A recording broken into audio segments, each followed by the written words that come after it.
नमस्कार, सत श्री अकाल, राम राम सा, हमारी वणक्कम। आप सभी का ऑल्टरनेट मीडिया में फिर से स्वागत है। मैं आपकी होस्ट गायत्री देवी।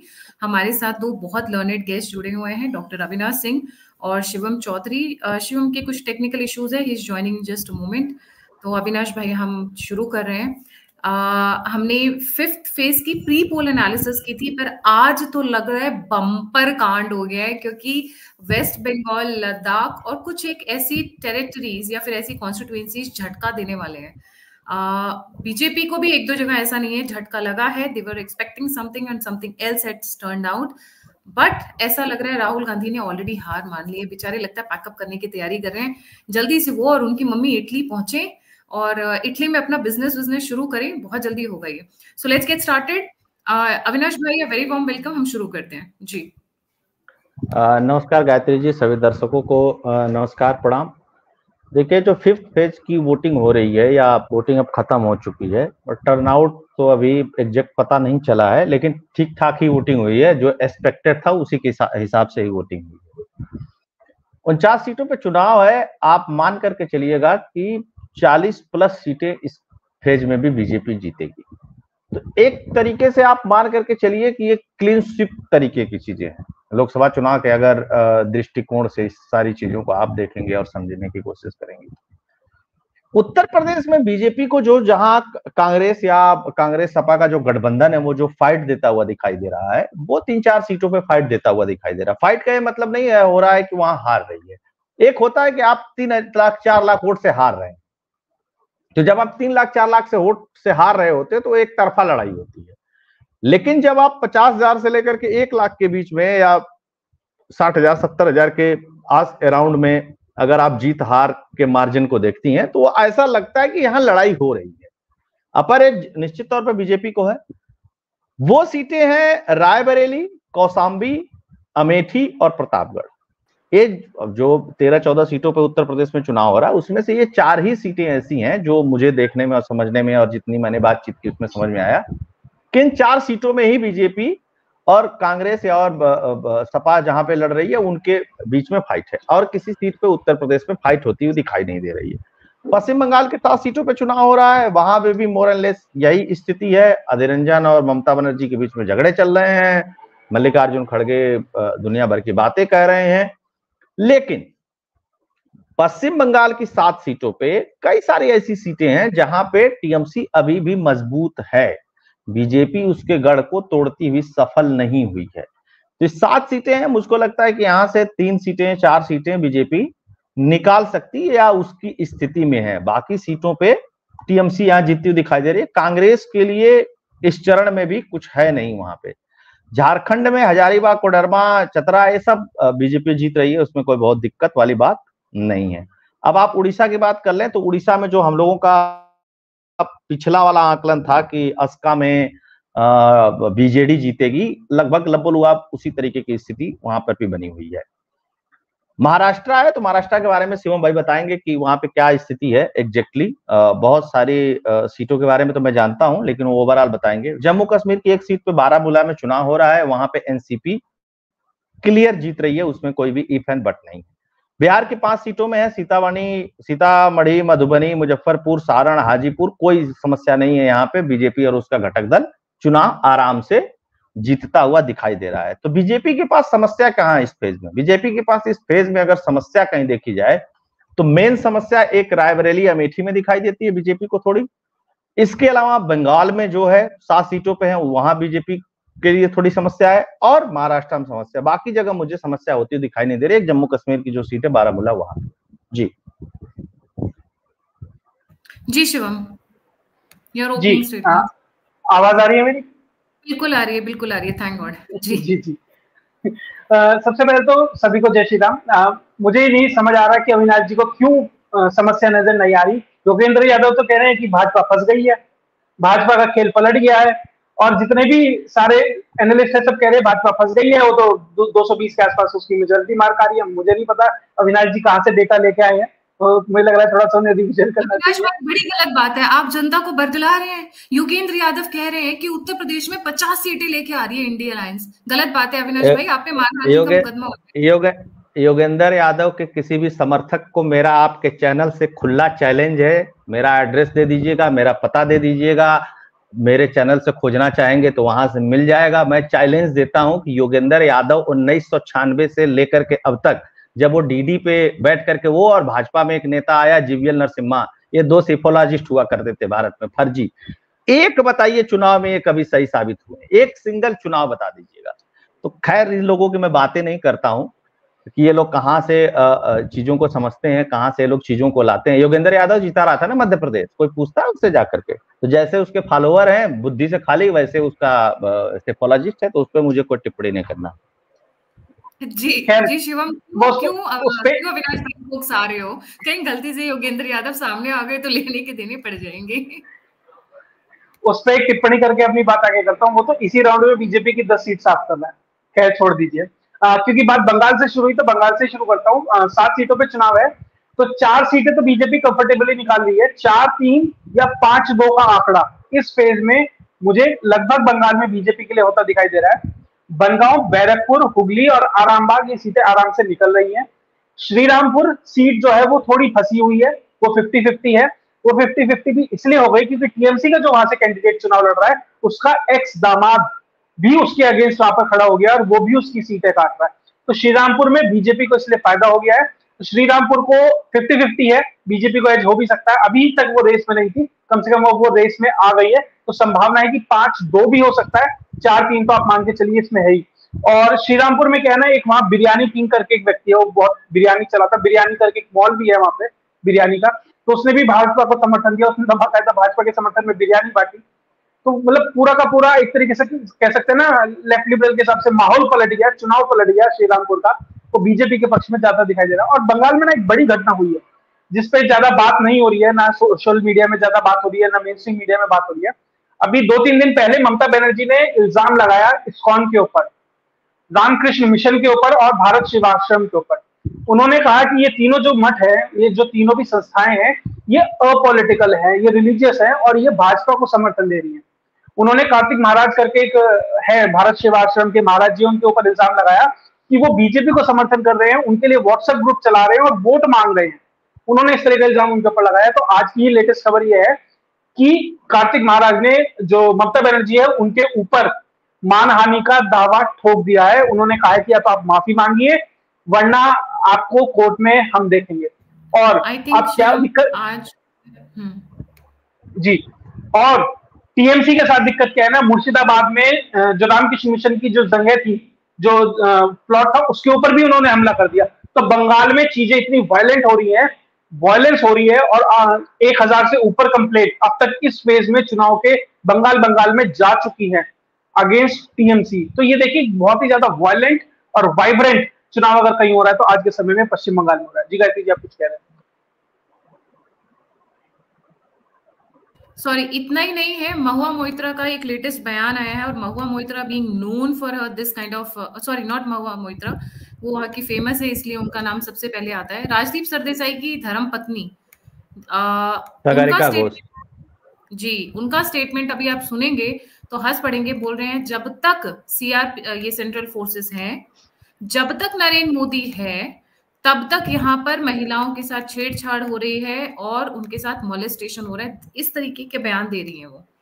जी शिवम। हाँ, हम सागरिका घोष से क्या एक्सपेक्ट कर सकते हैं? उन्हीं की पार्टी के थे ना हुमायूं कबीर। उन्होंने कहा था कि हिंदुओं को, मुर्शिदाबाद के नेता थे, कि हिंदुओं को मार के भागीरथी में डाल देंगे। तो ये टीएमसी की भाषा है। इस तरह का चुनाव वहां पर चल रहा है।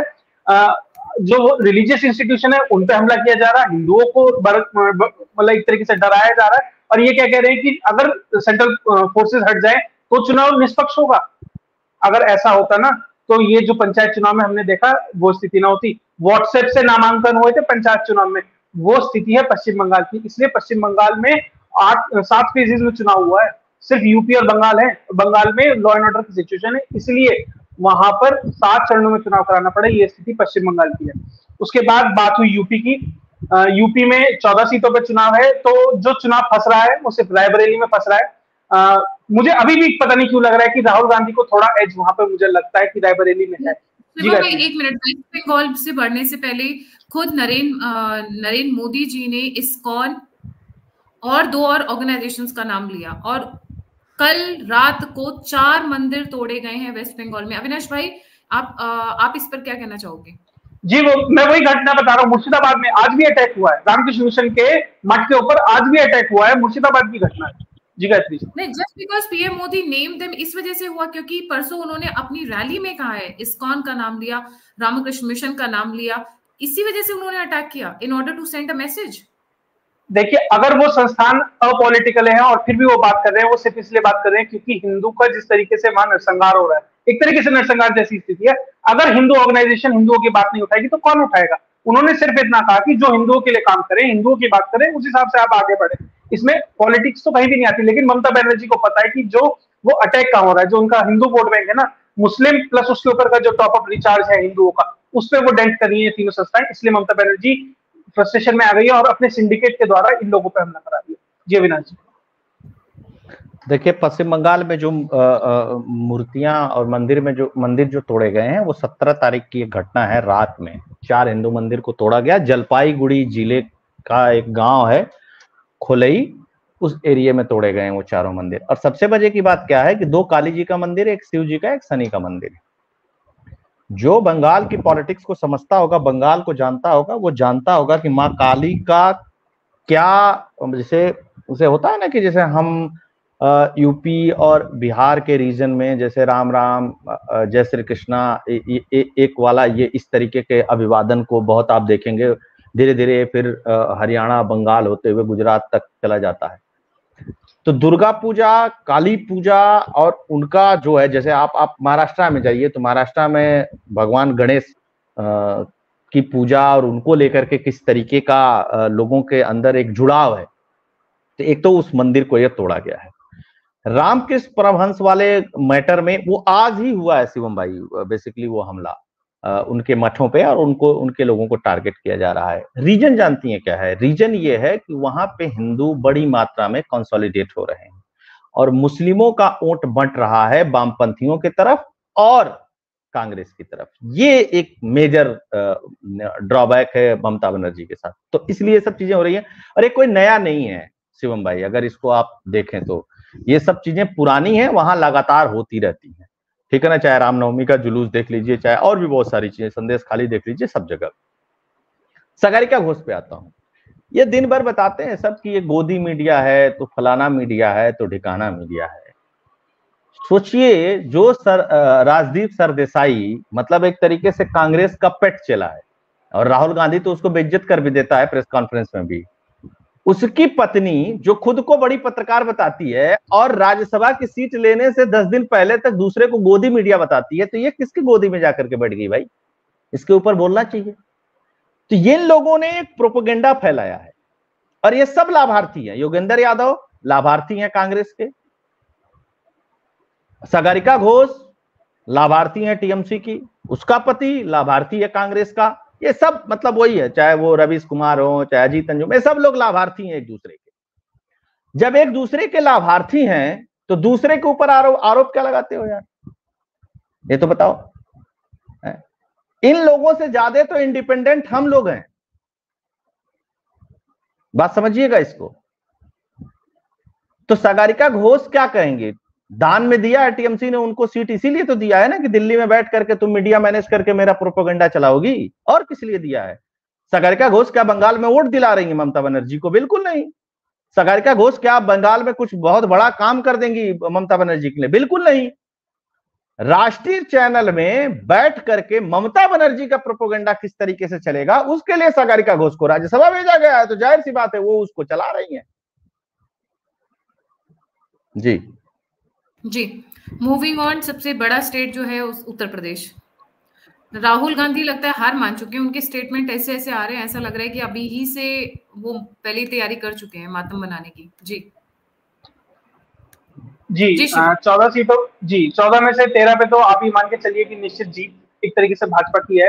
कहीं मार्जिन बहुत कम होगा। दरअसल क्या, पिछली बार मार्जिन भी बहुत बड़े बड़े थे, उन्हें भी अगर कम करते चले जाएंगे तो मार्जिन इतने बड़े थे कि कम करके भी वो थोड़े मार्जिन से सही, लेकिन ज्यादातर सीटें निकाल रही है।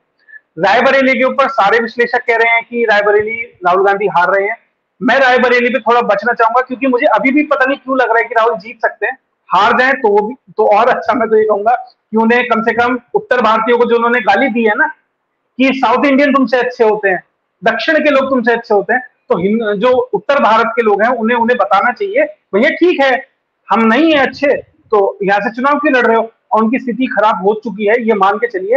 आज से एक हफ्ता पहले जो एनालिसिस कर रहे थे उनका डिग्रेडेशन दिन बाय दिन होता चला गया, इसलिए उनकी माताजी को परसों आना पड़ा कि मैं अपने बेटे को तुम्हारे पास सौंप के जा रही। ये उनके बयान थे, ये कहना पड़ा, वो अपील करनी पड़ी, इसलिए समझ आता है कि रायबरेली में स्थिति राहुल गांधी की खराब हो चुकी है। 50-50 मैं मानता हूं कि चुनाव किधर भी जा सकता है, बस इसमें महत्वपूर्ण रोल ये है कि अदिति सिंह और मनोज पांडे किस तरीके से इंटरनल मैनेजमेंट वो करते हैं। अगर वो बीजेपी के साथ खड़े हो गए तो राहुल गांधी की निश्चित हार है। अगर अदिति सिंह थोड़ा बैकफुट पे आ गई, उन्होंने ग्राउंड वर्क नहीं किया होगा, तो राहुल गांधी को उसमें एज हो जाएगा। रही अमेठी की बात, अमेठी में स्मृति ईरानी लगभग मोटा मोटा 1 लाख प्लस वोट से जीतने जा रही है। अभी की जो ग्राउंड रिपोर्ट है उसके हिसाब से ये लग रहा है।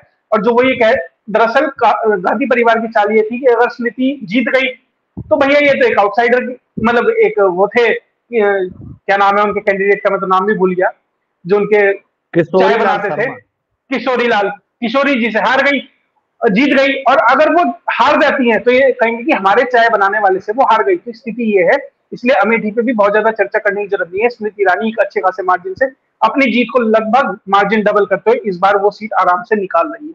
ये लबोलबाब है यूपी का, और यूपी में बीजेपी अपनी सीटें बढ़ा ही रही है हर चरण में, तो बीजेपी को यहाँ से गेन ही है ओवरऑल यूपी से। तो यूपी इस बार बीजेपी के लिए बहुत अच्छा गया, और इसका एकमात्र श्रेय अगर मैं किसी को दूंगा वो दूंगा सिर्फ योगी महाराज को। यूपी में माफ कीजिएगा, मोदी से ऊपर योगी है इस चुनाव में। कम से कम योगी जी ने जो काम किया है वो अद्भुत है, अविश्वसनीय है, अकल्पनीय है। बीजेपी को एक मतलब एक तरीके से इंडिस्ट्रक्टेबल फोर्स बना दिया है यूपी के अंदर। महाराज नंबर 1 है। जी आशीष भाई, जी अविनाश भाई। देखिए रायबरेली में तो निश्चित तौर पे राहुल गांधी को एज है, और आदित्य सिंह ने जो करना चाहिए था आदित्य सिंह ने वो किया नहीं है। हालांकि बाकी लोगों ने वहां मेहनत की है, लेकिन फिर भी एज है उनको, क्योंकि सोनिया गांधी के आने के बाद और मेरा बेटा है ये है वो मैं सौंप रही हूँ, तो एक सेंटिमेंटल चीजें हैं वहां पे। अमेठी में देखिए, अमेठी में चुनाव लास्ट के 2-3 दिन में बदल गया।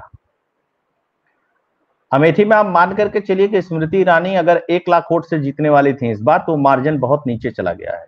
रीजन जानती हैं क्या हुआ है? किशोरी लाल शर्मा को ब्राह्मण बना करके प्रोजेक्ट कर ले गई कांग्रेस, ठीक। और वो प्रोजेक्शंस के बीच में किशोरी लाल, चूंकि किशोरी लाल के बारे में चीज और बता दूं, किशोरी लाल नेता नहीं है, लेकिन किशोरी लाल पिछले 40 साल से वहां पे पंचायत के चुनाव से लेकर ब्लॉक प्रमुख के चुनाव से लेकर के सारे चुनाव लड़ाते रहे। तो नॉन फेस है उन लोगों के बीच में, जो मठाधीश हैं अमेठी के अंदर। उन मठाधीशों ने ये खेल तमाशा इस बार के चुनाव में किया है, जो रिपोर्ट वहां से आ रही है मेरे पास। तो अमेठी में भी फाइट है। मैं शिवम भाई ने कहा कि वो वहां से बड़े मार्जिन से जीतेंगे, मुझे लगता है कि मार्जिन कम हो जाएगा, ले दे करके ही स्मृति ईरानी वहां से चुनाव जीतेंगी। तीसरी चीज की कौशाम्बी की सीट पे इसलिए मामला फंसा फंसा दिखाई दे रहा है क्योंकि वहां पे बसपा भी खेल खराब कर रही है भाजपा का, और रघुराज प्रताप सिंह भी खेल खराब कर रहे हैं भाजपा का। अगर रघुराज प्रताप सिंह राजा भैया डायरेक्ट समर्थन कर देते तो कोई दिक्कत नहीं होती। इसी के वजह से थोड़ी सी प्रतापगढ़ में भी फाइट आपको देखने को मिलेगी। तो 4 सीटें हैं इस चरण की जहां पे फाइट है, जिसमें से अपर एज जो है रायबरेली पे कांग्रेस को है, बाकी जगह एज जो है वो बीजेपी को है। अब कोई 5000 वोट से इधर उधर हो जाए तो मैं उसको नहीं कह सकता। जी मतलब जी गायत्री जी, हाँ मैं इस पे एक काउंटर पॉइंट ही दूंगा। जहां सीटें फंसी होती है, वही बात मैंने कल वाले रात वाले शो में की थी, जब वेव चल रही होती है ना, तो जिसके पक्ष में वेव चल रही होती है तो फंसी हुई सीटें अक्सर उसके पक्ष में निकल जाती हैं। लेकिन यूपी में एक बड़ा मुद्दा है जो मुझे लग रहा है कि वो अंडर करंट है उस चीज की। देखिए सब राम मंदिर को, इस चीज को, बहुत सारे मुद्दे हैं जो लोग पकड़ रहे हैं जो बीजेपी के पक्ष में है, लेकिन एक अंडर करंट बीजेपी के अगेंस्ट में भी है, वो पेपर लीक है। युवाओं के अंदर ये मुद्दा है कि जो पेपर लीक का मुद्दा हुआ है उसकी वजह से एक नेगेटिव अंडरकरंट बीजेपी के अगेंस्ट भी है, वो बीजेपी को नुकसान पहुंचा रही है। थोड़ा कम वो एनालिसिस होगा चुनाव के रिजल्ट के बाद, लेकिन निश्चित तौर पर जो पेपर लीक वाला जो मैटर है, जो नैरेटिव है, वो बीजेपी के अगेंस्ट यूपी में जा रहा है।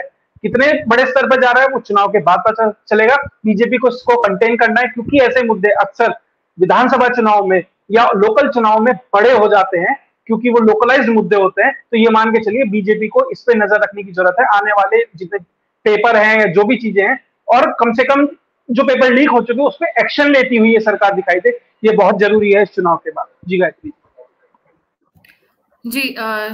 शिवम भाई आप ही से करती हूँ। उड़ीसा में एक बहुत बड़ा बयान आया है और वो वापस से वायरल होना शुरू हो गया पीएम मोदी जी का, कि 10 जून को बीजेपी सरकार बना रही है उड़ीसा में। वो फिर से आज वायरल हुआ है, कल रात से ही वायरल होना फिर से शुरू हुआ है। पहले आप, फिर अविनाश भाई। जी उड़ीसा में 5 सीटों पे है, 3 बीजेपी, जैसे हमने प्री पोल में एनालिसिस किया था।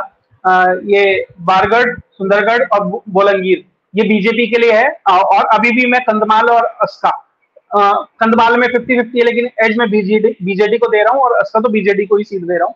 और जो बात कही प्रधानमंत्री मोदी ने, ठीक है, प्रधानमंत्री है, सबसे बड़े नेता है, वो अपनी बात रख रहे हैं, लेकिन अभी भी मुझे लग रहा है कि मार्जिन कम हो जाएगा, नैरो हो जाएगी चीजें, लेकिन अभी भी सरकार मुझे नवीन पटनायक ही बनाते दिखाई दे रहे हैं। लोकसभा में बिल्कुल बीजेपी की सीट बढ़ेगी, लेकिन पर्सनल मुझे ऐसा लग रहा है, जो मेरा एनालिसिस है, सरकार उड़ीसा में उन्हीं की बन रही है। अब प्रधानमंत्री क्योंकि इसलिए बोल रहे हैं ताकि जो उनका कैडर है वो एनर्जाइज हो नीचे से ज्यादा, और जो उस वेव को है वो और तेजी से बढ़ाए, अपनी बातों को आगे रखे। लेकिन मुझे अभी भी ऐसा लग रहा है कि उड़ीसा में सरकार नहीं बन रही है बीजेपी। अविनाश भाई आपका क्या कहना है?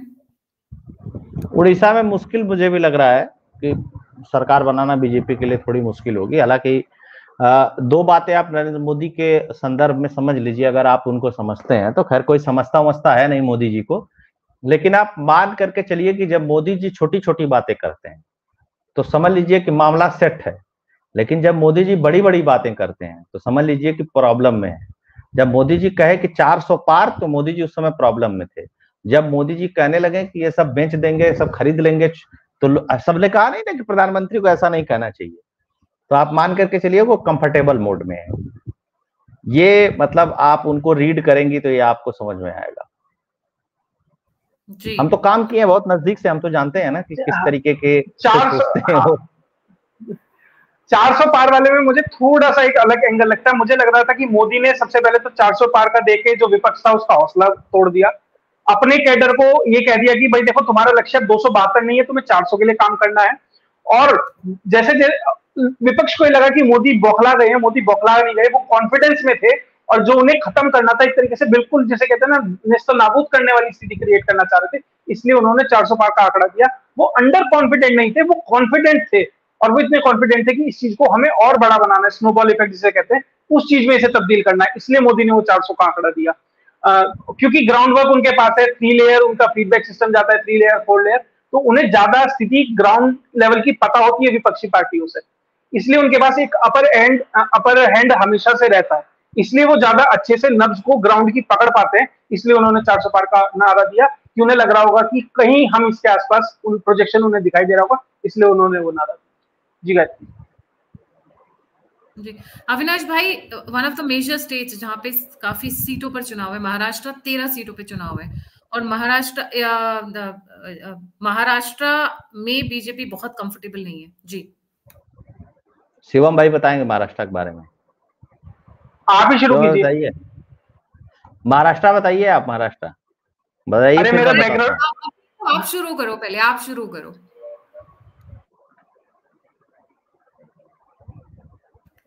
अविनाश भाई। हाँ, महाराष्ट्र में 13 सीटें है ना।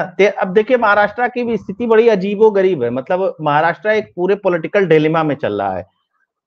इसलिए डिलेमा में चल रहा है कि मोदी के खिलाफ एंटी इनकम्बेंसी नहीं है, लेकिन जो वहां की वर्तमान सरकार है उसके खिलाफ एंटी इनकम्बेंसी है।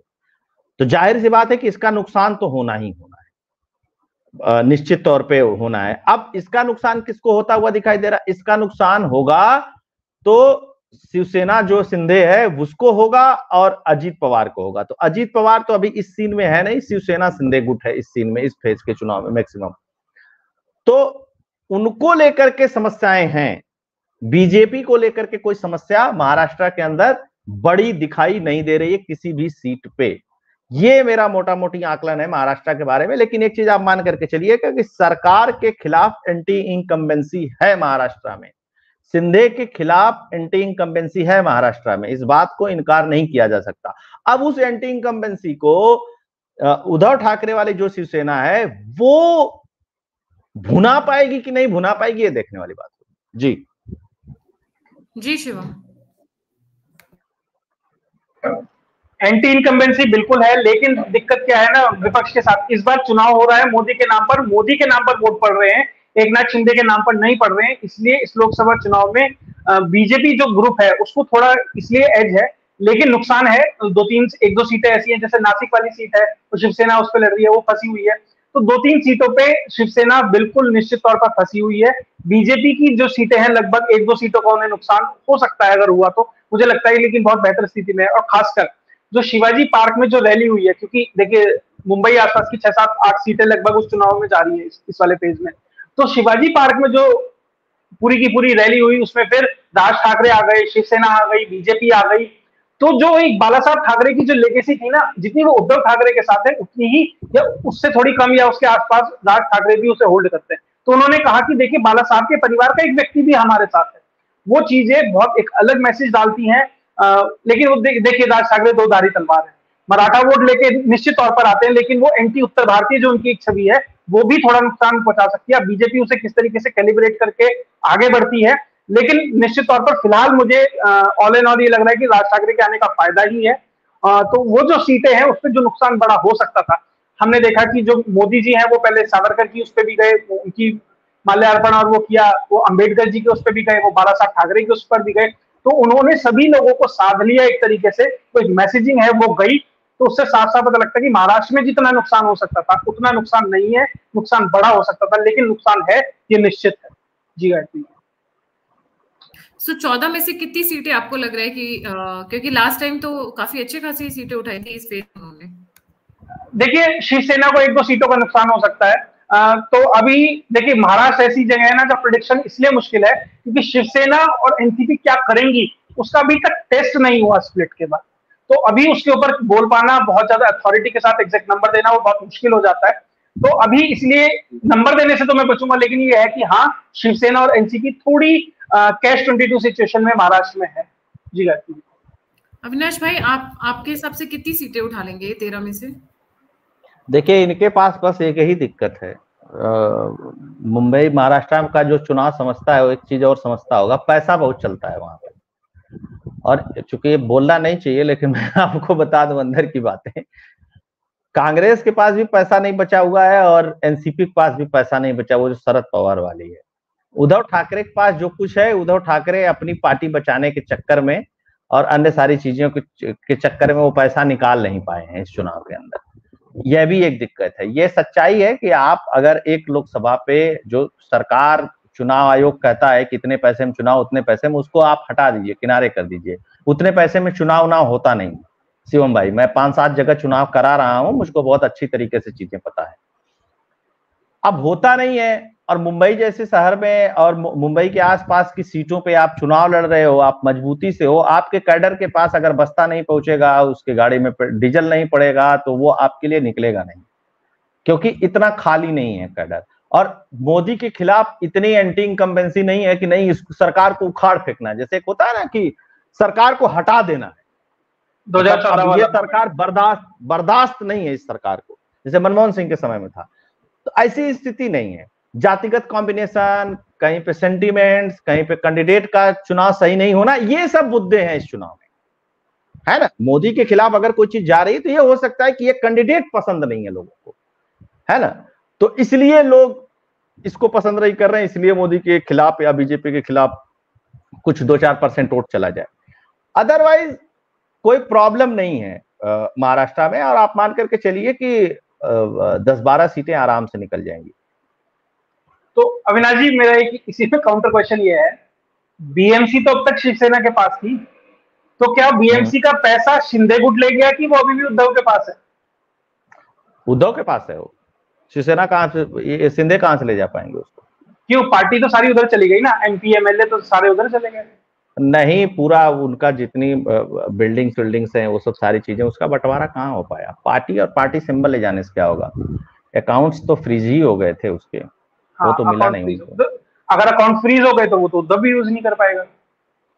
नहीं तो उद्धव थोड़ी ना भैया, उसके से चुनाव थोड़ी ना लड़ा जाता है। अब आप बताइए कि आज सपा बंट जाए, ठीक, आज सपा आज अगर अब बंट जाए तो आप ये सोच करके देखिए कि कोई पूछे कि सपा का पैसा आजम खां के पास है कि अखिलेश के पास है, तो जाहिर सी बात है अखिलेश के पास होगा, आजम खां के पास कहां से हो जाएगा। तो एकनाथ शिंदे जो है वो परिवार के बाहर के है ना, व्यक्ति है ना, जो पैसा होगा वो उद्धव ठाकरे के पास होगा, उनके बेटे के पास होगा, बाहर के लोगों के पास कहां से होगा।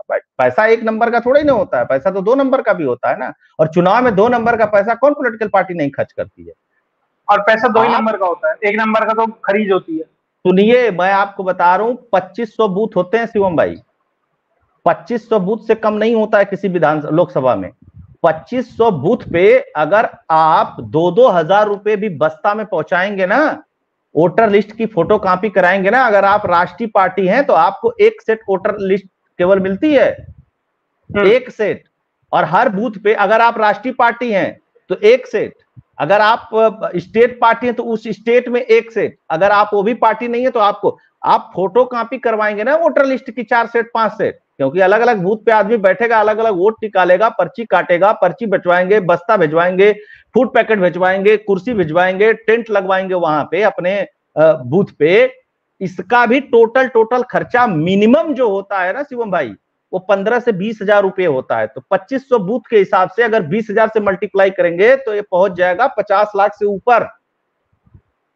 ये मैं मिनिमम बात कर रहा हूं, वोट खरीदने वाली बात नहीं कर रहा हूं। ये बूथ पे जो मैनेज होता है, जहां पे बस्ता रख करके आपका कार्यकर्ता पर्ची काटता है, तो 50 लाख से ऊपर तो ये पहुंच जाता है। चुनाव आयोग कहता है 70 लाख खर्च कर सकते हैं आप।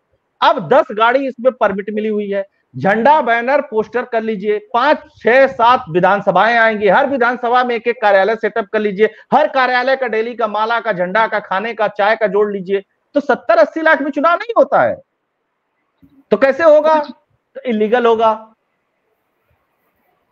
राइट एक बहुत इंटरेस्टिंग कमेंट आया अविनाश भाई, ऋतिक चैटर्जी हमारे रेगुलर व्यूअर हैं, कह रहे हैं आप सबको जय श्री राम। आज मैंने वोटिंग के दौरान एक बात नोटिस किया कि हर पोलिंग बूथ पर भाजपा के लोगों के अलावा कोई नहीं दिखा, कोई दूसरी पार्टी के लोग नहीं दिखे।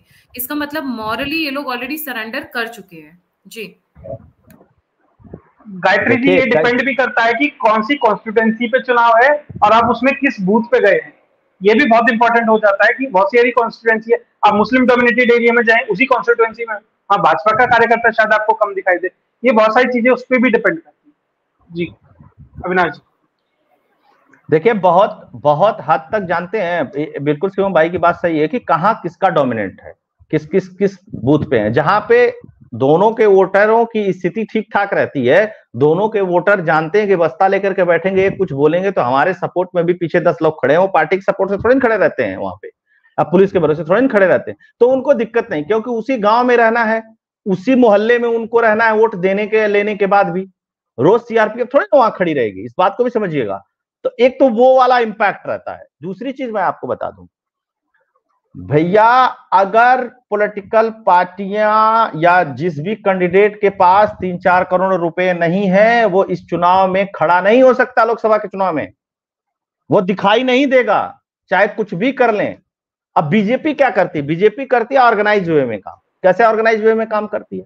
जैसे राहुल गांधी की कोई रैली होनी है किसी भी स्टेट में, तो वहां पे उसका खर्चा वहां का कैंडिडेट उठाता है।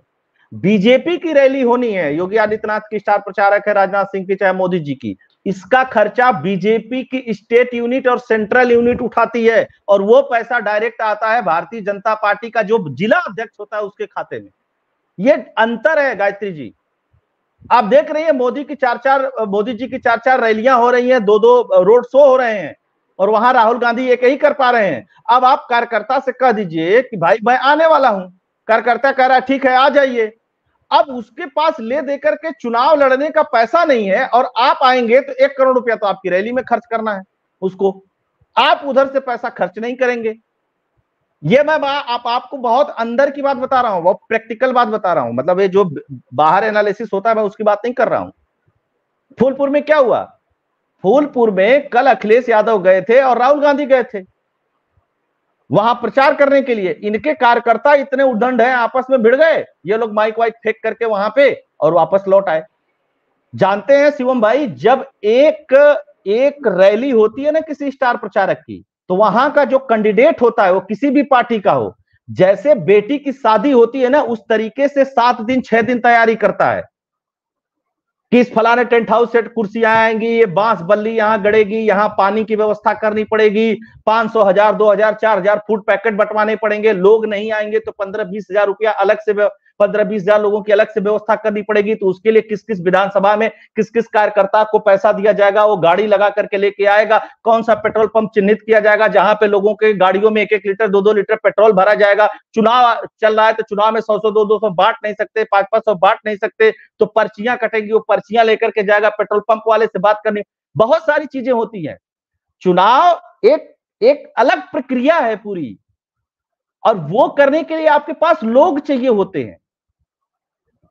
चूंकि मैं चुनाव मैनेजमेंट किया हूं, बड़े लेवल पे छोटे लेवल पे किया हूं, मैंने राहुल गांधी की भी रैली मैंने कराई है, मैंने योगी आदित्यनाथ जी की भी रैली कराई है और नरेंद्र मोदी जी की भी रैली कराई है। आपको विश्वास नहीं होगा, 5 आदमी तो सिर्फ इस बात के लिए लगते हैं इन लोगों की रैली में कि पीडब्ल्यूडी की एनओसी कौन लेकर के आएगा, बिजली विभाग की एनओसी लेकर के कौन आएगा, जल विभाग की एनओसी लेकर के कौन आएगा, पीडब्ल्यूडी की एनओसी लेकर के कौन आएगा। अब बहुत सारे लोग सोचेंगे कि पीडब्ल्यूडी से एनओसी लेने की क्या जरूरत है, और आपको म्युनिसिपल कॉर्पोरेशन से एनओसी लेने की क्या जरूरत है। बिल्कुल जरूरत पड़ती है भाई। हो सकता है सिविल लाइन के नीचे कोई बम लगा के उड़ा दे, उसकी जिम्मेदारी कौन लेगा। हो सकता है कोई बिजली का तार जर्जर हो, गिर जाए किसी रैली में किसी उसके ऊपर, उसकी जिम्मेदारी कौन लेगा, बिजली विभाग लेगा। तब भी एसपीजी हो चाहे एनएसजी हो चाहे जेड प्लस सिक्योरिटी हो, इनके लोग 5 दिन पहले आकर के होटल में बने रहते, दिन भर कार्यकर्ता, और दिन भर एसपी साहब का फोन आएगा, हाँ भैया कितने लोग हैं जी, 25,000 लोग हैं। अच्छा, डी मजबूत बनी कि नहीं बनी है, बांस बल्ली मजबूत है कि नहीं है, कल बांस बल्ली नहीं सही से चेक हुई थी तो क्या हुआ, कार्यकर्ता तोड़ करके घुस गए। कल के लिए कोई हादसा हो जाए तो यही होगा ना, उत्तर प्रदेश में लॉ एंड ऑर्डर खराब है, अखिलेश यादव राहुल गांधी प्रचार करने गए थे और वो मारे गए वहां पे। तो ये बहुत आसान प्रक्रिया नहीं है जितना लोगों को दिखता है, बाहर से दिखता है लोगों को कि सब कुछ बहुत सही चल रहा है। आप सोचिए कि उस कार्यकर्ता के लिए न अखिलेश यादव 2 लाइन बोल पाए, न राहुल गांधी 2 लाइन बोल पाए, वो तो बेचारा वैसे डिप्रेशन में चला गया। भैया 25-50 लाख लगा करके टेंट सेंट लगा करके लोगों की व्यवस्था हमने की और हमारा नेता आकर के हमारे लिए कुछ बोला ही नहीं। ये समस्या है। नहीं, बहुत वैलिड पॉइंट, सही बोल रहे हैं अविनाश भाई। इतने लोगों को संभालना, इतने लोगों का मैनेजमेंट करना, सेफ्टी, सिक्योरिटी, पानी, बिजली, it is a huge process. And आप सही कह रहे हैं, एक बेटी की गायत्री जी, आपको मैं बता दूं कि नरेंद्र मोदी जी की अगर रैली है तो जो एसपीजी होती है वो यह भी चेक करती है कि नंबर ऑफ पीपुल्स अगर 25,000 है तो कितने नंबर ऑफ बोतल पानी की व्यवस्था की है। गर्मी में अगर 20 लोग बेहोश होकर के गिर जाएंगे ना तो भगदड़ मच जाएगी वहां पे। इतना तक चेक होता है, तो आप समझिए ना। इसीलिए मैं कह रहा हूं कि जैसे जैसे किसी के बहन की शादी होती है, किसी पिता के बेटी की शादी होती है, वो जैसे तैयारी करता है उस तरीके से तैयारी होता है। अब वो अगला वाला तैयारी नहीं है, और तैयार जो है वहां दूल्हे फरार हो जा रहे हैं। समझ रही है ना। अच्छा, चंदा भी लेने को तैयार नहीं है। एक्चुअली कल यही हुआ है ना, फूलपुर में दूल्हे ही फरार हो गए। एक छोटा सा उदाहरण दे देता हूँ इसी बात में। 2014 में सहारनपुर में रैली थी मोदी जी की, वहां एक कूलर लगा हुआ था जो आईएसआई मार्क का नहीं था। एसपीजी वालों ने उठा के मन से नीचे फेंक दिया कि नया कूलर लेके आओ, बिना आईएसआई मार्क वाला तो कूलर भी नहीं लगेगा। इस तरह की माइन्यूट मैनेजमेंट होता है। बिल्कुल जी, देखिए बिल्कुल होता है, और इसमें कोई डाउट नहीं है। Hats off, we are largest democracy, हमें इस पे गर्व होना चाहिए। मुझे लग रहा है कि चुनाव और चुनाव प्रबंधन पार्टियों का और कैंडिडेट का, ये आईएएम्स में पढ़ाया जाना चाहिए। ये बहुत बड़ा लेसन है किसी भी मैनेजमेंट का। जी, मूविंग ऑन टू बिहार, और उसके बाद एक कंबाइंड एनालिसिस कर देते हैं आई थिंक, बिकॉज उनमें नंबर ऑफ सीट्स 1-1 2-2 ही हैं। अविनाश भाई आपसे शुरू करती हूँ, बिहार एंड देन शिवम भाई। जी, बिहार में किसी सीट पे मुझे कोई दिक्कत नहीं रहती। सीतामढ़ी एकदम बहुत ठीक है, मुजफ्फर, सहारनपुर, हाजीपुर में भी एकदम कोई दिक्कत नहीं है, बढ़िया मार्जिन से एकदम सीटें निकल रही है टनाटन। मधुबनी में भी कोई दिक्कत, किसी सीट पे मुझे कोई दिक्कत नहीं लग रही है। राजीव प्रताप रूडी के लिए बहुत समस्या नहीं है, उनकी लालू की बेटी। जी शिवम। बस हाजीपुर पे इस बार वर्ल्ड रिकॉर्ड नहीं बनेगा, बाकी सारी 500 सीटें सेफ हैं और सब आसानी से निकल रही हैं। और मुझे लग रहा है कि झारखंड में भी कोई ज्यादा दिक्कत बीजेपी को नहीं होनी चाहिए। झारखंड में भी तीनों सीटें बहुत आसानी से बीजेपी निकालती दिखाई दे रही है। जी गायत्री। अविनाश भाई, जम्मू एंड कश्मीर, झारखंड, लद्दाख। झारखंड में ठीक है, झारखंड में भी सही है, झारखंड के तीनों सीटों में कोई दिक्कत नहीं। लद्दाख वाली जो है वो सीट मुझको फंसी हुई सीट नजर आती है। लद्दाख वाली सीट पे मुझे बीजेपी से ज्यादा फंसी हुई लग रहा है कि इस बार हो सकता है कि इंडिपेंडेंट वो सीट जीत जाए। वहां पे 3 कैंडिडेट हैं, बीजेपी से है, आईएनसी से है और एक इंडिपेंडेंट है। और हुआ क्या है कि वहां रिलीजियस लाइन पर स्प्लिट हो गया है। जो इंडिपेंडेंट कैंडिडेट खड़ा हुआ है उसका नाम है हाजी हनीफ जान। वो शिया मुस्लिम है, कारगिल से आता है। ये दोनों कैंडिडेट लेह से आ रहे थे, जो बीजेपी और आईएनसी का है। तो मुस्लिम कैंडिडेट को लगा, जो कारगिल वाला साइड है, 2 जिले आते हैं वहां पे, लेह और कारगिल। तो जो कारगिल में है वो शिया बहुल है, लेह बुद्धिस्ट बहुल है। तो कारगिल वालों को लगा हमारा रिप्रेजेंटेटिव नहीं है, तो 2 और मुस्लिम कैंडिडेट थे, उन्होंने अपने पर्चे वापस ले लिए। अब ये अकेले इंडिपेंडेंट मुस्लिम खड़े हुए हैं और हो सकता है कि ये जीत जाए, क्योंकि वहां स्प्लिट हो जाएगा बुद्धिस्ट बहुल एरिया में, लेह में, और कारगिल वाला बाजी ना मार जाए तो हो सकता है कि इंडिपेंडेंट कैंडिडेट वहां से जीत जाए। बहुत बहुत संभावना है। वैसे वो नेशनल कॉन्फ्रेंस से आते हैं, लेकिन वो इंडिपेंडेंटली फिलहाल वहां पर चुनाव जीत रहे हैं। और जिनका आपने फोटो लगाया है, सोनम वांगचुक, इनका बहुत ही विवादास्पद, या मैं कहूं कि बिल्कुल एक एंटी नेशनल बयान आया है। उन्होंने साफ साफ कह दिया कि अगर जनता चाहती है तो प्लेबिसाइट करा दीजिए ना। यानी वो ये कह रहे हैं कि लद्दाख को बाहर कर दिया जाए भारत से। भारत, वो अलग विभाजन की बात कर रहे हैं, एक और विभाजन की। देखिए, उनकी 3 मांगे हैं जो महत्वपूर्ण मांगे हैं। सबसे पहली, 6 शेड्यूल में लद्दाख को आना चाहिए, स्टेटहुड लद्दाख को मिलना चाहिए, और एक एक्स्ट्रा लोकसभा कॉन्स्टिट्यूएंसी लद्दाख के अंदर आनी चाहिए। जो उनकी 6th शेड्यूल की मांग है, मैं उससे सहमत हूं कि सरकार को करना चाहिए। बीजेपी के मैनिफेस्टो में भी था, बीजेपी को वो डिलीवर करना चाहिए कि लद्दाख को 6th शेड्यूल में आए। लेकिन स्टेटहुड देना, बीइंग जो वो बॉर्डर स्टेट है, सेंसिटिव बॉर्डर स्टेट है, मुझे लग रहा है कि उसके लिए अभी स्थितियां वहां अनुकूल नहीं है। और एक और एक्स्ट्रा लोकसभा कॉन्स्टिट्यूएंसी देना, उसके लिए भी मुझे लग रहा है कि अभी टाइम नहीं है। और वैसे भी जब आगे डिलिमिटेशन आएगा तो शायद उसमें आ जाए। तो लेकिन 6th शेड्यूल में बीजेपी को कर देना चाहिए। बाकी 2 मांगे मुझे नहीं लगता कि बहुत ज्यादा सही है। और जो सोनम वांगचुक ने जो ये पूरा का पूरा मुद्दा उठाया, डेलिबरेटली चुनाव से 1 साल पहले उठाया गया, प्री प्लान था। किस तरीके से वो काम कर रहे हैं, क्या क्या उनके बारे में लोग कह रहे हैं, मैं उस पर नहीं टिप्पणी करना चाहूंगा, लोग समझदार हैं। लेकिन सोनम वांगचुक का स्टैंड कम से कम आज के समय में प्रो इंडिया तो नहीं दिखाई दे रहा। दरअसल हम लोगों में दिक्कत क्या है ना, हम एक इंफीरियरिटी कॉम्प्लेक्स में जीते हैं कि एक विदेशी अवार्ड मिल गया फला आदमी को, रेमन मैग्सेसे अवार्ड मिल गया। जो लोग कहते हैं ना रेमन मैग्सेसे अवार्ड विनर है, वो ये भी नहीं बता पाएंगे रेमन मैग्सेसे था कौन। तो उन्हें लगता है कि जिसे अवार्ड मिल गया, रवीश कुमार हो, केजरीवाल हो, सोनम वांगचुक हो, कि कोई बहुत बड़े पुरोधा है, इन्होंने बहुत बड़ा काम कर लिया। ऐसा कुछ भी नहीं है। लोकल पॉलिटिक्स कर रहे हैं। और जो इन्होंने आइस टूपा करके अपना प्रोजेक्ट भी चलाया था, उसने वहां की इकोलॉजी को भी खराब किया। तो सोनम वांगचुक एक तरीके से पीआर ज्यादा है, ग्राउंड पे उनका असर कम है। तो मुझे लगता है कि उनको कंटेन करना बहुत जरूरी है, वरना एक गलत नैरेटिव लद्दाख में जा रहा है। 6th शेड्यूल में लद्दाख आना चाहिए, उसके ऊपर बात की जा सकती है। बाकी 2 मांगों पे मुझे नहीं लगता कि बहुत कुछ है मानने लायक। अब सोनम वांगचुक किसी एजेंडा को लेकर चल रहे हैं या किस तरीके से चल रहे हैं, बाकी तो उसका जवाब वो ही दे पाएंगे। जी गायत्री। इनका बयान दिखाना चाहूंगे अविनाश भाई, आप पे आने से पहले कि इन्होंने बोला क्या है, जरा सुनिएगा गौर से, क्या कह रहे हैं। कोई भी इलाका खुश होना चाहिए, वो जहाँ चाहे जाने चाहिए। तो इसीलिए आपने सुना होगा रेफरेंडम होते हैं, प्लेबिसाइट्स होते हैं। तो अगर ऐसा सबका विचार है तो फिर कश्मीर में क्यों नहीं, कोई भी ये खुला। और मैं एक लाइन और बता दूं, 6th शेड्यूल है क्या, जो ट्राइबल एरियाज होते हैं उन्हें स्पेशल प्रोविजन होते हैं, स्पेशल हक होते हैं, उन्हें पैसा अलग से मिलता है डेवलपमेंट के लिए, वो 6th शेड्यूल होता है। जैसे मिजोरम और कुछ पार्ट नॉर्थ ईस्ट के उस 6th शेड्यूल में आते हैं। तो उसकी बात लद्दाख उठाता है, तो बिल्कुल, क्योंकि बॉर्डर स्टेट है, ज्यादा जरूरत है संसाधनों की, एक एरिया होना चाहिए, रेस्ट्रिक्टेड एरिया होना चाहिए वहां की कल्चर इकोलॉजी को प्रिजर्व करने के लिए। तो वो चीज की जा सकती है। लेकिन जो बाकी 2 मांगे उससे मैं सहमत। जी गायत्री।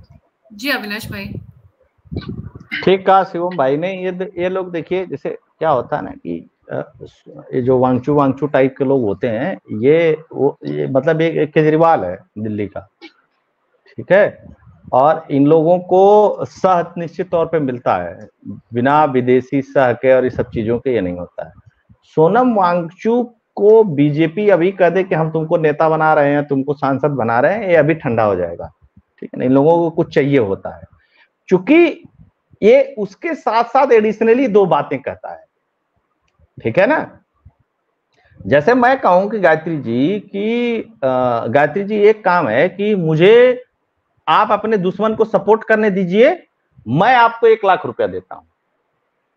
अब तीसरा व्यक्ति ये सोचेगा तो कहेगा कि हाँ हाँ यार, तो गायत्री जी को तो बताइए, गायत्री जी की तरफ नहीं होता व्यक्ति तो क्यों 1 लाख रुपया देने की बात कहता। दूसरा वाला सोचेगा कि अगर ये गायत्री जी की तरफ होता तो उसको समर्थन करने की क्यों बात कर रहा। तो ये दोनों तरफ बातें कर लेते हैं ताकि इनकी क्रेडिबिलिटी पे सवाल ना उठे और दोनों तरफ के लोग इनकी बातों पे सहमत हो जाए। एक बात पे इधर वाले सहमत हो जाए, एक बात पे इधर वाले सहमत हो जाए।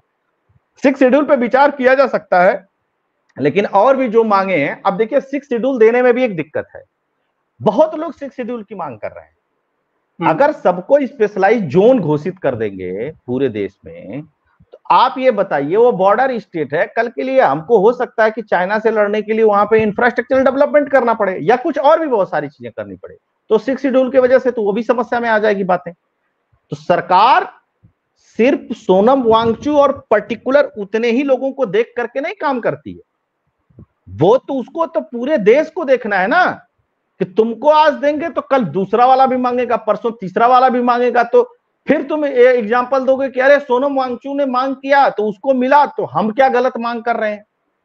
बात समझ रहे हैं ना। जैसे केजरीवाल ने बिजली फ्री की बात कही, तो अब ये पूरे देश में नैरेटिव चलने लगा ना, उसका नुकसान क्या होगा इसके ऊपर किसी की बातचीत नहीं, लेकिन एक नैरेटिव हो गया। अब केजरीवाल जिस तरीके से फ्री बीज की बातें करता था, अब वो सब पॉलिटिकल पार्टियों को मोरलेस करना पड़ रहा है, क्योंकि वो एक ट्रेंड बनता जा रहा है देश के अंदर। इसी तरीके से आज 6 शेड्यूल दे दोगे इनको, और ये जिस तरीके से धरने पे बैठे हैं, तो कल के लिए दूसरे लोग मांगेंगे तो उनको क्यों नहीं दोगे भाई। उनके पास भी इकोलॉजी है, क्या हमारा कल्चर नहीं है। आप ये बताइए कि अच्छा आजमगढ़ नहीं प्रिजर्व रहना चाहिए, क्यों नहीं रहना चाहिए आजमगढ़ प्रिजर्व यार। आजमगढ़ में आप फैक्ट्री लगाओ, धुआं उड़ाओ, जमीन खोद दो, आप वहां पे 4 लेन बना दो, 6 लेन बना दो, क्यों बना दोगे। सोनम वांगचू के हिसाब से बोला जाए, हमारे यहाँ इकोलॉजी नहीं है, हमारे यहाँ 3 नदियां बह रही हैं महत्वपूर्ण, गंगा जी बह रही हैं, जमुना जी बह रही हैं, तामसा जी बह रही हैं, वो प्राकृतिक पर्यावरण में नहीं आती है, सिर्फ वो लद्दाख ही आता है प्राकृतिक पर्यावरण में। क्या मणिपुर के बहुत सारे हिस्से प्राकृतिक नहीं है, क्या आसाम प्राकृतिक नहीं है, क्या बंगाल में प्रकृति नहीं रहती है, कहां प्रकृति नहीं रहती। उत्तर प्रदेश का जो तराई वाला क्षेत्र है उसमें वो इकोलॉजी में नहीं आता। वो लोग भी कल के लिए लखीमपुर खीरी वाले कहें कि हमारे जो जंगल है, हमारे जो पहाड़ है, उनको प्रिजर्व करने के लिए हमको भी 6 शेड्यूल में डाल दो। मेरे कहने का एक सिंपल सा मतलब है कि किसी भी चीज पे जब तक साइंटिफिक एनालिसिस ना हो जाए, उस चीज पे मुझे नहीं लगता है कि उस चीज को और उस मांग को मानना चाहिए सरकार को। एक बार मानेंगे ये लोग हर चीज मनवाएंगे, यही इनका तरीका है जी। और एक और चीज बता देता हूँ, 3 इडियट्स की वजह से ये मशहूर नहीं हुए थे, इन्हें मशहूर करने के लिए 3 इडियट्स बनाई गई थी। डीपर एजेंडा है। Agree on that. और 3 इडियट चाइना में बहुत ज्यादा पैसा कमा के आई थी। बिल्कुल, आमिर खान की लगभग हर मूवी कमाती है। हाँ, वो चिंकी चिंकी पिंकी पिंकी लैंग्वेज में सुनते होंगे ना बैठ के, हिंदी समझ में एक वो होता है मनी लॉन्ड्रिंग। हाँ ठीक है, एग्री। ये है जो मैंने अभी स्क्रीन के ऊपर लंबे टाइम से रखा हुआ है, this is the turnout till 5 PM। इसमें प्लस 3 to 4% रखिएगा, जितना भी आपको दिखाई दे रहा है। Highest has come in West Bengal, जो कि इसमें नहीं है, इस लिस्ट में नहीं है, but highest is in West Bengal 62। नहीं, ये 5 बजे तक का शायद एक मिनट से मिस हो गया पॉइंट। 62% हुआ था टिल 5 PM। मुझे ऐसी उम्मीद है, आई थिंक मैंने 67% देखा था शायद, मैंने इसे वो हाँ, जी 73% है वेस्ट बंगाल में टिल 5 PM, राइट। तो पहुंच जाएगा 77-78 के आसपास। हाँ, तो इसमें 4 से 5% इसमें बढ़ेगा, तो आप ऐड कर लीजिएगा। और इसी के साथ फाइनल कमेंट्स अविनाश भाई, फाइनल कमेंट शिवम जी, कितनी सीटें आएंगी इस फेज में, और अब total tally NDA versus INDI alliance कितना रहेगा। एकदम ठीक है, 40 से ज्यादा सीटें बीजेपी और एनडीए अलायंस जीत रहा है, कोई दिक्कत नहीं है, नहीं कोई टक्कर वक्कर में देखिए है नहीं, ठीक है ना। बाकी जो कहानी किस्सा बनाना है कि मेरे उम्मीदवार को नहीं है, इसका नहीं दिया, उसका नहीं दिया, वही सब थोड़ा बहुत विरोध है, अदरवाइज कोई बड़ा विरोध नहीं है। जी जी शिवम। 39 to 40 सीट इस फेज में, और इस फेज में तो बहुत ज्यादा मुसलमान भी नहीं है, एक दो सीट को छोड़ दे कि बहुत बड़ा विरोध कहीं हो जाए, कहीं पोलराइजेशन हो जाए, जो मुस्लिम वोट बैंक के भरोसे पूरा विपक्ष बैठा है। तो ऑल देखे 39 to 40 सीट्स है। इसके बाद पिछली बार हमने 240 के आसपास बीजेपी को दी थी, उसमें आप लगभग 39-38 सीट जोड़ दिए, तो ये 275 प्लस कहीं आसपास के बैठता है। तो ये मान के चलिए इस फेज में, पांचवें फेज के बाद बीजेपी अपने दम पर मेजोरिटी मार्क को लगभग पार कर गई है। अगर इसमें 2-3 सीट और कम भी कर दूं तो 272 तो वो लेके आ ही रही है। इस फेज के एंड तक बीजेपी कंफर्टेबली मेजोरिटी मार्क के पास पहुंच गई है। एनडीए 300 पार के लगभग इस फेज के बाद पहुंच रहा है। तो आप ये मान के चलिए सरकार बन चुकी है। अब कितनी सीटें आती हैं आगे के दो फेज में, वो डिपेंड करेगा कि 370 के कितने पास हम जाते हैं, मतलब बीजेपी कितना पास जाती है। तो ये मान के चलिए कि इसमें 272 सीटें बीजेपी इंडिविजुअली लगभग छू चुकी है, प्लस माइनस 1 और 2 आगे पीछे करने। जी thank you so much Avinash भाई, thank you so much Shivam भाई। मेरे को कमेंट सेक्शन में कई कमेंट्स आ रहे हैं कि ऑटोमेटिकली लोग अनसब्सक्राइब हो रहे हैं, इवन डिस्पाइट द फैक्ट कि उन्होंने सब्सक्राइब किया हुआ है। आई नो इस वक्त यूट्यूब हम सबके साथ मजाक कर रहा है, हम लोगों को तंग कर रहा है। ये अभिजीत पेटोले जी का है, madam I have subscribe to your channel for last 6 months, last week I have seen that I am unsubscribed, so again subscribe now, today again showing unsubscribe. I think this is deliberately being done. राष्ट्रवादी चैनलों पे इस वक्त मार है, इसमें कोई doubt नहीं है, और जबरदस्त है, हल्की फुल्की नहीं है। इसीलिए आप मेरे चैनल की फैक्ट को जरूर सब्सक्राइब करिएगा। देखिए अविनाश भाई पहले बोल रहे हैं मेरे चैनल को बिल्कुल लाइक सब्सक्राइब और शेयर करें, अविनाश भाई का चैनल की fact and the alternate media. अगर आप हमसे कनेक्ट, मेरा ट्विटर लिंक ऑलरेडी इसी में है, गायत्री TAM के नाम से, अगर आप मुझे ट्विटर पे कनेक्ट करना चाहते हैं। और शिवम भाई का ट्विटर है, मैं वो भी हाईलाइट कर देती हूँ, शिवम CH__ जी, तो वहां पर भी आप लोग कनेक्ट कर सकते हैं। और अगर आप मुझे कंट्रीब्यूट करना चाहते हैं तो UPI स्क्रीन के ऊपर है, फीडबैक देना चाहते हैं तो लिंक्स डिस्क्रिप्शन बॉक्स में। इसी के साथ जय हिंद, जय श्री राम, हर हर महादेव। लाइक सब्सक्राइब जरूर, शेयर जरूर करें जी।